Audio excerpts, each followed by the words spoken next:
स्वागत है आप सबका मेरे चैनल स्पार्कलिंग क्रिस्टल्स में एक बार फिर। आज मैं मेरे चैनल पे पितृदोष के बारे में डिस्कस करने जा रही हूँ। पितृदोष जिसके बारे में हम सब ने कहीं ना कहीं सुन रखा है, पर ये होता क्या है किसी को इसका कंप्लीट नॉलेज नहीं है।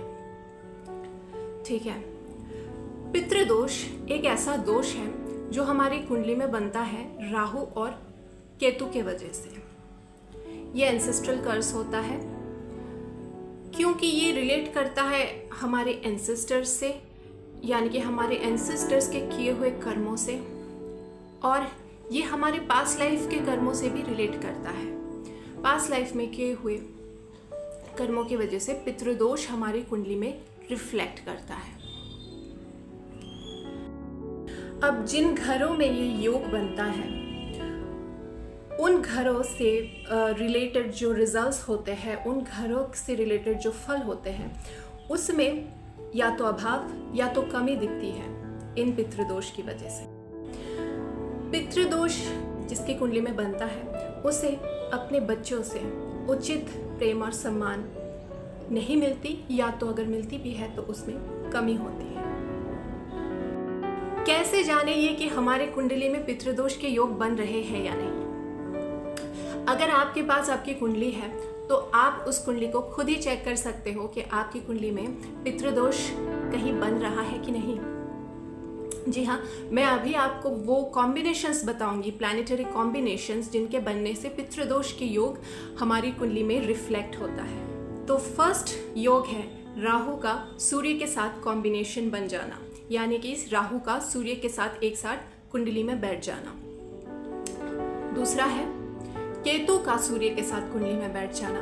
तीसरा है शनि का सूर्य के साथ कुंडली में बैठ जाना।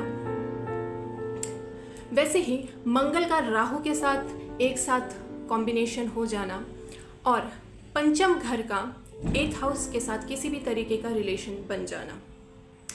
पंचम घर जो कि हमारे चिल्ड्रन का हाउस होता है, यानी कि हमारे लीनिएज का हाउस होता है, हमारे वंश वृद्धि का हाउस होता है पंचम घर।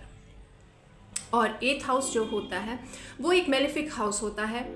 सबसे ज़्यादा मेलेफिक हाउस हमारी कुंडली में होती है अष्टम घर। अब अष्टम घर की राशि का रूलर प्लैनेट अगर पंचम से संबंध बनाता है, अगर उसका रूलर पंचम घर में बैठ जाता है, तो ऐसे केस में ये पितृदोष क्रिएट करता है। क्योंकि पंचम हमारी लिनिएज का हाउस है, हमारी वंशवृद्धि का हाउस है, उसके साथ एक बुरे हाउस का कॉम्बिनेशन हो जाना किसी भी तरीके से ये पितृदोष क्रिएट करता है। और भी कई सारे योग हैं जिनकी वजह से पितृदोष बनता है। राहु का शुक्र के साथ बैठना, राहु का शनि के साथ बैठना, ये भी एक किस्म का पितृदोष है। मातृदोष बनता है जब चंद्र के साथ ऐसे मेलिफिक प्लैनेट्स का कॉम्बिनेशन बन जाना, जैसे कि राहु और चंद्र की युति हो जाना, चंद्र और केतु की युति हो जाना, चंद्र और शनि की युति हो जाना। ये मातृदोष को दिखाता है, जो कि पितृदोष के बराबर ही पीड़ादायक होती है। तो जाइए आपकी कुंडली में आप चेक कीजिए, कहीं आपकी कुंडली में भी पितृदोष तो नहीं है।